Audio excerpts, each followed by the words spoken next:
Choo Adventure Time! This is... అనగనగా ఒక అందమైన తోట. ఆ తోటలో ఒక చిన్న చీమల గుంపు నివసించేది. ఆ గుంపులో చిట్టి అనే చీమ చాలా చురుకైనది. ఒకరోజు ఉదయాన్నే చిట్టి ఆహారం కోసం వెతకడం మొదలుపెట్టింది. చిట్టి నడుచుకుంటూ వెళ్తుండగా తన స్నేహితుడు బాలు కనిపించాడు. వాళ్ళిద్దరూ కలిసి చెరువు వైపు వెళ్లారు. అక్కడ వాళ్లకు ఒక అద్భుతమైన దృశ్యం కనిపించింది.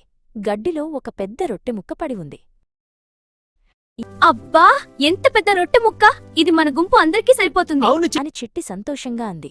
చిట్టి మరియు బాలు కలిసి ఆ రొట్టెముక్కను ఎత్తడానికి ప్రయత్నించారు. కాని ఆ రొట్టెముక్క చాలా బరువుగా ఉంది. అప్పుడే అక్కడికి వాళ్ల మరో స్నేహితురాలు మిని వచ్చింది. నేను మీకు సహాయం చేస్తాను అంటూ మిని కూడా వాళ్లతో చేరింది. ముగ్గురూ కలిసి రొట్టెను మెల్లగా నెట్టుకుంటూ వెళ్లారు. కాని దారిలో ఒక చిన్న నీటి ప్రవాహం అడ్డు వచ్చింది. అది దాటడం వాళ్లకు చాలా కష్టమనిపించింది. మనం ఈ నీటిని ఎలా దాటాలి? ఈ రొట్టెముక్క నీటిలో పడితే మనం ఈ నీటిని ఎలా దాటాలి? ఈ రొట్టె మిని, నా దగ్గర ఒక గొప్ప ఆలోచన ఉంది. ఏమిటి? చెప్పు.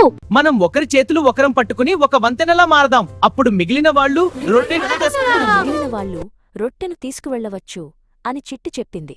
వెంటనే బాలు ప్రవాహం గట్టున ఉన్న ఒక గట్టి రాయిని పట్టుకున్నాడు. బాలు చేతిని మిని పట్టుకుంది. మిని చేతిని చిట్టి పట్టుకుంది. అలా వాళ్లు నీటిపై ఒక చీమల వంతెనలా తయారయ్యారు. వాళ్ల పట్టు చాలా గట్టిగా ఉంది. ఇప్పుడు మిగిలిన చీమలన్నీ ఆ వంతెనమీదుగా రొట్టెముక్కను మోసుకుంటూ వెళ్లాయి.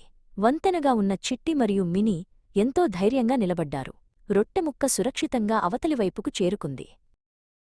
అందరూ సురక్షితంగా ఇంటికి చేరుకున్నారు. రొట్టెముక్కను పంచుకుని అందరూ కడుపునిండా తిన్నారు. మనం కలిసుంటే ఏదైనా సాధించగలం అని వాళ్లు గ్రహించారు. ఐకమత్యమే మహాబలం.